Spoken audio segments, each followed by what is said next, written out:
नमस्कार। अनब्रेकिंग के इस विशेष वीडियो में आपका स्वागत है। मैं हूं राजेंद्र तिवारी। संसद में पहलगाम और ऑपरेशन सिंदूर पर बहस चल रही है। अभी कुछ देर पहले कांग्रेस की नेता प्रियंका गांधी ने अपना भाषण खत्म किया।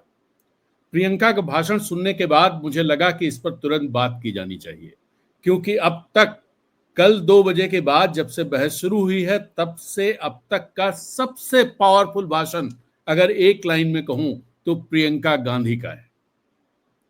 प्रियंका गांधी ने जो सवाल खड़े किए हैं, अगर प्रधानमंत्री मोदी उनका जवाब नहीं देते तो पूरा नैरेटिव जो पहले से उनके खिलाफ है और मजबूती से खिलाफ हो जाएगा। और दूसरी बात, अगर वो जवाब देते हैं तो एक्सपोज हो जाएंगे। प्रियंका ने जिस तरह से, जितना पावरफुल तरीके से और जिस तरह की मुद्रा में, जिस तरह की आवाज में, जिस तरह की भावभंगिमा के साथ भाषण दिया, वो भाषण मुझे लगता है कि भारतीय जनता पार्टी और एनडीए के 291 293 जो भी सदस्य हैं, मोदी, शाह, राजनाथ सहित सबको कचोट रहा होगा। सब तिलमिला गए होंगे, क्योंकि अब तक राजनाथ सिंह हो या जयशंकर हो या अमित शाह, सबके भाषण सिर्फ जिम्मेदारी से बचने, सवालों से बचने और सारा कुछ नेहरू से लेकर के और सोनिया गांधी तक थोप देने के भाषण रहे। अमित शाह ने भी यही किया। अमित शाह पूरा उलझाने के लिए उन्होंने क्या किया कि क्या चीजें चली 22 तारीख से लेके अब तक, इसका जरा डिटेलिंग कर दी। और उस डिटेलिंग में उन्होंने ये नहीं बताया कि जब वो 22 तारीख से पहले, एक हफ्ते पहले, जब सिक्योरिटी की समीक्षा के लिए श्रीनगर गए थे तो 22 तारीख को ये हमला कैसे हो गया। ये सवाल प्रियंका गांधी ने पूछा है। प्रियंका गांधी ने दरअसल जिस तरह से अपने भाषण को ऑर्गेनाइज किया, जो उनके भाषण का कंटेंट था, उसका एक एक शब्द मोदी सरकार पर भारी पड़ा होगा या भारी पड़ेगा। दरअसल मैंने तो एक दो बार, लोग कहते हैं उनमें इंदिरा गांधी की छवि है। मैं बहुत छोटा था जब इंदिरा गांधी प्राइम मिनिस्टर थी, और बाद में जब मैं बीएससी 1 में था तब उनकी हत्या हो गई थी। हमारे घर पे टेलीविजन नहीं हुआ करता था, इसलिए हम सिर्फ जो भाषण है इंदिरा गांधी के, वो मैंने 2-3 भाषण उनके जनसभाओं में सुने। लेकिन आज मुझे लगा कि जिस तरह से इंदिरा गांधी बोलती थी, कुछ वीडियोस मैंने जरूर देखे हैं, प्रियंका गांधी उससे ज्यादा दमदार तरीके से बात रख रही हैं। मुझे ये कहने में कतई वो नहीं। और जिस तरह से नो नॉनसेंस भाषण था, सारे लोगों का भाषण, जो बड़े बड़े नेता, राजनाथ सिंह ने शुरू किया।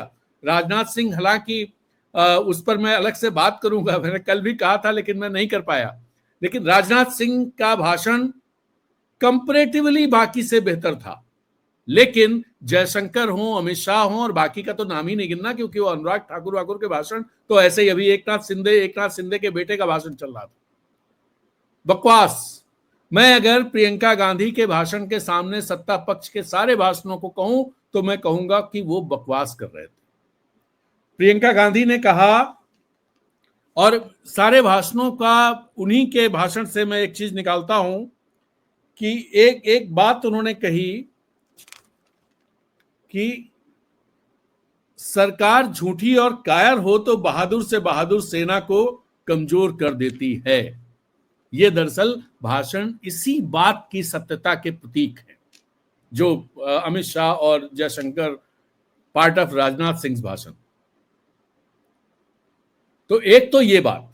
अब ये भाषण जब शुरू हुआ तो जिस तरह से उन्होंने इसे शुरू किया, उन्होंने शुभम द्विवेदी, जो कानपुर के थे, जो मारे गए थे पहलगाम हमले में, बैसारन हमले में, वो पहले शख्स थे जिन पर गोली चलाई थी आतंकवादियों ने। वहां से उनकी पत्नी का कोट लेकर के भाषण की शुरुआत हुई। भाषण की शुरुआत में ही उस कोट को दिया, और ये बहुत ही पावरफुल बात थी जो प्रियंका गांधी ने कही और जिसका जवाब देश को चाहिए। ये था, शुभम की पत्नी ने कहा, मैंने अपनी दुनिया को उजड़ते देखा, एक सिक्योरिटी गार्ड नहीं था, नहीं दिखा, हमारे देश, हमारी सरकार ने हमें अनाथ छोड़ दिया। फिर प्रियंका गांधी ने कहा कि ये लोग सरकार भरोसे गए थे और सरकार ने इन्हें भगवान भरोसे छोड़ दिया। दरअसल ये जो लाइन है, ये लाइन बहुत ही पावरफुल लाइन है और देश ने सुना होगा। हर कोई इस पर सोचने को मजबूर होगा। मैं ये नहीं कह रहा हूं कि हर आदमी बदल जाएगा, लेकिन एक क्षण ठहर करके सोचेगा जरूर कि प्रियंका गांधी ने जो कहा है, शुभम की पत्नी ने जो कहा है, वो कितना सच है। एक पॉइंट दो, इसके बाद उन्होंने कहा, क्या प्रधानमंत्री मोदी, गृह मंत्री अमित शाह, रक्षा मंत्री राजनाथ सिंह और एनएसए अजित डोभाल, क्या इनकी जिम्मेदारी नागरिकों की रक्षा की नहीं है? क्यों इस पर वो बात नहीं करते? और फिर जो लगातार अभी फिर शुरू हो गया था, जो एक नाथ शिंदे के बेटे बोल रहे थे कि वो पुराने पे 2006 में क्या हुआ, 1971 में क्या हुआ, 1948 में क्या हुआ, 1962 में क्या हुआ, ये सारी चीजें उन्होंने कहा कि आप तो ये बता दीजिए कि 2019 में टीआरएफ बना, 2020 में इसने हमले शुरू किए, आपने इसे आतंकी गुट क्यों नहीं घोषित किया? 2020 से 2025 के बीच 25 हमले हुए और उन्होंने ये भी बताया कितने आम नागरिक मारे गए। रियासी के हमले का जिक्र भी किया जिसमें 9 आम नागरिक मारे गए थे, 41-42 लोग घायल हुए थे। अमित शाह ने ठीक पहले उसके भाषण में कहा था कि हमारे समय में 370 हटने के बाद कोई नागरिक नहीं मारा गया है। झूठ बोलते हैं लोग, झूठ, सफेद झूठ। तो ये बात उन्होंने कही। और 41 सुरक्षा कर्मियों की हत्या हुई।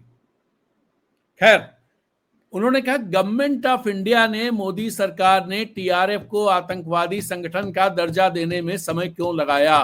क्यों उन्हें 2023 में आतंकवादी संगठन की कैटेगरी में रखा गया? ये पहला सवाल था उनका। फिर उन्होंने कहा कि एजेंसीज की विफलता नहीं है क्या? ये आईबी चीफ ने इस्तीफा नहीं दिया, गृह मंत्री ने इस्तीफा नहीं दिया क्योंकि आईबी गृह मंत्री के तहत आती है। गृह मंत्री ने इस्तीफा नहीं दिया, किसी ने जिम्मेदारी नहीं ली। उन्होंने कहा इतिहास की बात आप करिए, हम वर्तमान की बात करते हैं। और एक पॉलिटिकल बात भी कही, जो एक प्रियंका गांधी की एक खास बात है कि वो बहुत सारी चीजों बहुत इशारे में कह देती हैं। तो दरअसल जो मैं कहता हूं कि राजनाथ सिंह के भाषण का अलग से विश्लेषण करूंगा पॉलिटिकल एंगल से, उसका जिक्र इन्होंने किया। उन्होंने कहा गोगोई ने जब पूछा, ऐसे बोला, आदरणीय तरुण गोगोई ने जब पूछा कि पहलगाम में जो हमला हुआ इसकी जिम्मेदारी किसकी थी, तो राजनाथ सिंह तो सिर हिला रहे थे, लेकिन अमित शाह मुस्कुरा रहे थे, हंस रहे थे। तो हो सकता है राजनाथ सिंह को लग रहा हो ये मेरी जिम्मेदारी है। और अमित शाह के बारे में उन्होंने कमेंट नहीं किया, सिर्फ ऑब्जर्वेशन दिया कि वो हंस रहे थे। इसके बड़े जबरदस्त राजनीतिक मायने हैं। और ये दरअसल जो भारतीय जनता पार्टी के अंदर की पॉलिटिक्स है, उस पॉलिटिक्स को खोल करके रख देने वाला बयान है। खैर, इस पर फिलहाल तो इस पर हम फोकस नहीं कर रहे हैं। फिर 26/11 को लेकर के उन्होंने कहा लगातार सवाल उठाए जा रहे हैं इस सरकार में। उस समय कोई आतंकवादी जिंदा नहीं बचा, उनको स्पॉट पे मार दिया गया, एक को पकड़ लिया गया जिसे फांसी दी गई। राज्य के मुख्यमंत्री ने जिम्मेदारी लेते हुए इस्तीफा दिया, देश के गृह मंत्री ने जिम्मेदारी लेते हुए इस्तीफा दिया। उन्होंने कहा राजनाथ सिंह गृह मंत्री थे, उनके नाक के नीचे उड़ी हुआ, उनके नाक के नीचे पुलवामा हुआ। अमित शाह की नाक के नीचे मणिपुर जल गया, दिल्ली में दंगे हुए और पहलगाम की घटना हुई, और इससे पहले ढेर सारी घटनाएं हुई, रियासी वगैरह सारी घटनाएं, लेकिन वे बैठे हुए हैं, वो जिम्मेदारी नहीं ले रहे हैं। उन्होंने कहा आप तो देश, सेना, संसद सबसे सच छुपाते हैं। और फिर उनका ऑपरेशन सिंदूर का श्रेय पीएम मोदी लेना चाहते हैं, मुझे कोई दिक्कत नहीं, वो तो ओलंपिक मेडल का भी श्रेय लेते हैं, लेकिन श्रेय लेने से नहीं होता है, नेतृत्व को जिम्मेदारी भी लेनी होती है। ये दरअसल इस तरह की बातें उन्होंने कही हैं जो जो जो जितना भारतीय जनता पार्टी के नेताओं को या मोदी और शाह को जिस तरह से कटघरे में खड़ा करती हैं, इस कटघरे को तोड़ पाना थोड़ा मुश्किल होगा मोदी के लिए। मैं सिर्फ ये बात, फिर उन्होंने कहा कि ट्रंप का घोषणा करना, सीज फायर का घोषणा करना, क्या पीएम की गैर जिम्मेदारी और विफलता का प्रतीक नहीं है? आप पाक गृह मंत्री अमित शाह को कोट करते हुए प्रियंका गांधी ने कहा कि आप पाक को, आप कह रहे थे पाकिस्तान को शरण में आना पड़ा, तो आपने शरण दी क्यों? ये सीज फायर हुआ क्यों? और फिर एक और खास बात कि उन्होंने ये भी कहा कि मेरी मां के आंसू की बात कर रहे थे। दरअसल अमित शाह सलमान खुर्शीद का जिक्र करते हुए कहा कि सलमान खुर्शीद वहां से निकल रहे थे और बाटला हाउस वाले इनकाउंटर में उन्होंने बताया कि सोनिया गांधी के आंसू निकल रहे थे। प्रियंका गांधी ने कहा मैं जवाब देना चाहती हूं, मैं अपनी मां के आंसुओं का जवाब देना चाहती हूं। और उन्होंने कहा कि मेरे मां के आंसू तब गिरे थे जब आतंकवादियों ने उनके पति को शहीद कर दिया था। वो सिर्फ 44 बरस की थी और उन्होंने किस तरह से चीजों को संभाला, अगर वो नहीं होता तो उन्हीं का श्रेय जाता है कि मैं यहां खड़े होकर के देश के सवाल पूछ पा रही हूं। इस पर पूरा सन्नाटा छा गया। दरअसल सन्नाटा तो लगभग सारी बातों पे रहा, बीच में थोड़ा हल्ला हुआ, और पहली बार ऐसा हुआ है पार्लियामेंट में, जब प्रियंका गांधी जब भाषण खत्म कर रही थी तो नारे लगते रहे लगातार, हमें लगता है 20, 25, 30 सेकंड तक नारे लगे, और चेयर लगातार चुप चुप चुप, नारेबाजी नहीं कर सकते, ये नहीं कर सकते। लेकिन जब मोदी होता है तब चेयर मुस्कुराते रहते हैं। खैर, उन्होंने ये भी कहा कि ये कूटनीति का विफलता क्यों नहीं मानी जाएगी कि जिस जनरल के हाथ हमारे नागरिकों के खून से रंगे हुए हैं, जनरल आसिम मुनीर, वो अमेरिकी व्हाइट हाउस में बैठ करके लंच कर रहा है और आप कहते हैं हमारी कूटनीतिक सफलता है। ये पूरी तरह से पीएम की विफलता है, ये कूटनीति की विफलता है। इस तरह से अब ये तो उनके भाषण का मोटा मोटा लब्बो-लुआब था, और भाषण खत्म किया उन्होंने कहा जो 25 हमारे देश के नागरिक वहां शहीद हुए हैं, मैं एक एक का नाम इस हाउस में लेना चाहती हूं। और उन्होंने नाम लेना शुरू किया, और उसके साथ साथ जब वो नाम लेती थी उसके साथ साथ अमर रहे, ये नारा लगना शुरू हुआ। और ये पहली बार मैंने पार्लियामेंट में देखा है कि सत्ता पक्ष में सन्नाटा था और विपक्ष की तरफ से नारेबाजी हो रही थी। सन्नाटा, जवाब नहीं। और सामने जो पूरे बैठे हुए थे जो लोग, वो सारे लोग सोच की मुद्रा में थे। सबको सोचना पड़ रहा था प्रियंका गांधी की एक एक लाइन पर। अब दरअसल इससे पहले अखिलेश यादव का भाषण हुआ। अखिलेश यादव का भाषण जो था वो भी तंज से भरा हुआ था, बहुत सारे सवाल उन्होंने खड़े किए, लेकिन मुझे उतना पावरफुल भाषण अखिलेश यादव का नहीं लगा। लिखा हुआ भाषण, फ्लो नहीं। हालांकि उन्होंने सवाल बहुत जरूरी खड़े किए, लेकिन कनिमोझी का भाषण जबरदस्त था। उससे पहले कनिमोझी ने एक एक चीज पर कि आप देश को बांटना चाहते हो। उन्होंने कहा कि हम लोगों को भेजा गया, भेजने की जरूरत इसलिए पड़ी प्रतिनिधिमंडल में क्योंकि आपकी विदेश नीति विफल रही, आपकी कूटनीति विफल रही, इसलिए आपने हमें भेजा। और साथ में उन्होंने वो सारे सवाल खड़े कर दिए जो डिविसिव पॉलिटिक्स बीजेपी करती है, और साथ में ये सवाल भी खड़े कर दिए बहुत सारे जो विदेश नीति को लेकर के, सिक्योरिटी को लेकर के, पाकिस्तान को लेकर के, चाइना को लेकर के, पड़ोसी देशों से संबंधों को लेकर के खोल करके रख दिया मोदी सरकार को। जैसे कहते हैं ना कि एकदम चिथड़े चिथड़े कर दिया, चिथड़े चिथड़े कर दिया उन्होंने। और उन्होंने जो किया उसके बाद प्रियंका गांधी के भाषण ने तो पूरी तरह से मोदी शाह प्लस 291 जो उनकी पूरी स्ट्रेंथ है उसको ऐसे जकड़ के कटघरे में खड़ा कर दिया कि कटघरे से निकल पाना उनके लिए मुश्किल होगा। कुल मिला के ये इस तरह का भाषण था। और अब जो बहस है, अभी राहुल गांधी का भाषण होना बाकी है। राहुल गांधी प्रियंका के मुकाबले बहुत अच्छे ओरेटर नहीं हैं, लेकिन आज प्रियंका का ओरेशन भी अच्छा था, ओरेटरी बहुत अच्छी थी, और साथ ही उसका कंटेंट भी बहुत जबरदस्त था, कंटेंट मारक था। एक एक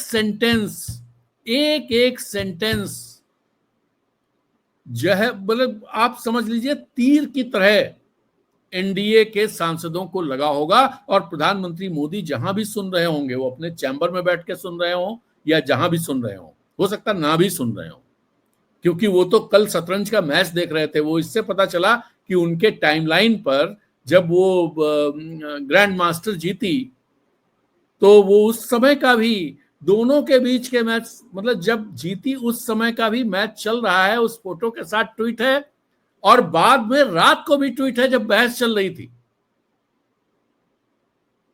तो इसका मतलब मोदी जी शतरंज देख रहे होंगे, क्योंकि वो तो पॉलिटिक्स को शतरंज की राजनीति की तरह देखते हैं।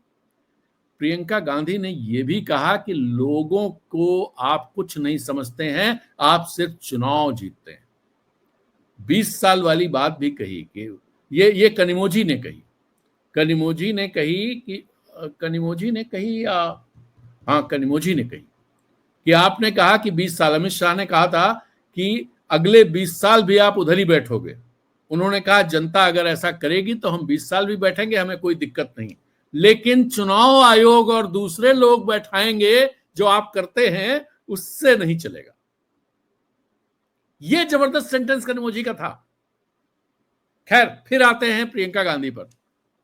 प्रियंका गांधी ने आज यह साबित कर दिया कि प्रियंका गांधी के सामने भारतीय जनता पार्टी का बड़े से बड़ा ओरेटर, अभी सबसे बड़े ओरेटर बोलेंगे, जवाब देंगे शायद, क्योंकि अमित शाह बोल चुके हैं, तो अब क्लियर है कि प्रधानमंत्री ही जवाब देंगे, तो सबसे बड़े ओरेटर अभी बोलेंगे। लेकिन देखना यह है क्या प्रधानमंत्री मोदी प्रियंका गांधी के द्वारा जो सवाल खड़े किए गए हैं उनके जवाब देंगे। क्या सवाल हैं, एक बार मैं दोहरा देता हूं, फिर बात खत्म करता हूं। पहला सवाल उनका यह है कि हमला क्यों हुआ, कैसे हुआ, किसकी जिम्मेदारी है? क्या इस देश के नागरिकों की रक्षा की जिम्मेदारी प्रधानमंत्री, गृह मंत्री, रक्षा मंत्री और नेशनल सिक्योरिटी एडवाइजर की नहीं है? इसका जवाब देना पड़ेगा। और अगर है तो वहां पर कोई सिक्योरिटी मौजूद क्यों नहीं थी? जो शुभम की पत्नी का सवाल है कि हमें भगवान भरोसे क्यों छोड़ दिया गया था। दूसरा कि टीआरएफ को आतंकवादी संगठन घोषित करने में इतना टाइम क्यों लगा। तीसरा कि एजेंसीज की विफलता है तो आईबी चीफ से क्या सवाल पूछे गए, जब क्या इस्तीफा लिया गया। चौथा कि 26/11 में तो सीएम ने इस्तीफा दिया, एचएम ने इस्तीफा दिया, लेकिन इस बार जब राजनाथ सिंह गृह मंत्री थे तो पुलवामा हुआ, उड़ी हुआ और भी कई वो हुए, लेकिन वो यहां बैठे हुए। अमित शाह गृह मंत्री हैं, उनके नाक के नीचे मणिपुर जल रहा है, दिल्ली में दंगा हुआ, कश्मीर में आतंकवाद चल रहा है, लेकिन वो बैठे हुए। और एक और बात कि आप सेना, देश और संसद से सच छुपाते हैं। और एक सवाल ये कि ट्रंप ने घोषणा कैसे की, यानी सीज फायर हुआ कैसे, उसमें ट्रंप का रोल क्या था। और एक और बात जो मैं भूल गया, उन्होंने कहा आप कहते हो हमारे जो इंफ्रास्ट्रक्चर है उसमें कोई कहीं वो नुकसान नहीं हुआ, आप ये क्यों नहीं कहते हो कि हमारे जेट का नुकसान नहीं हुआ, ये सवाल भी था। और ये कि पाकिस्तान जब आपकी शरण में आया था तो आपने उसे शरण दी क्यों। और इस बात को क्या डिफेंड कर पाएंगे प्रधानमंत्री मोदी कि जनरल आसिम मुनीर, या आप कहें field marshal Asim Munir, white house में उनका लंच के लिए उनको आमंत्रित किया जाना, क्या भारतीय कूटनीति, भारतीय विदेश नीति और प्रधानमंत्री की जो रिश्ते हैं सब लोगों से, क्या उनकी विफलता नहीं है। देखते हैं किस जवाब प्रधानमंत्री दे पाते हैं या नहीं दे पाते हैं। और ये सिंपल सी बात ये है, जो एक शेर है इस तरह का, बहुत सारे पॉलिटिकल लोग इस्तेमाल करते हैं, मुझे बिल्कुल सही लग रहा है यहां पर, कि तू इधर उधर की बात न कर, ये बता कि कारवां क्यों लुटा। सिंपल सी बात ये है, और यही बात बहुत फोर्सफुल तरीके से प्रियंका गांधी ने मोदी और शाह पर चस्पा कर दी। तो चलिए, इस वीडियो में इतना ही। यह अनुरोध जरूर करूंगा, यदि आपको हमारी हमारी कमेंट्री अच्छी लगी तो कृपया इसे अपने सोशल मीडिया प्लेटफॉर्म पर शेयर करें, हमारे वीडियो को सपोर्ट करें, अनब्रेकिंग की मेंबरशिप लें, इसे ज्वाइन करें, तो आप अनब्रेकिंग को ताकत देंगे। इसी के साथ इजाजत दीजिए, फिर मिलेंगे एक नए वीडियो में नई बात के साथ। तब तक के लिए नमस्कार, जय हिंद।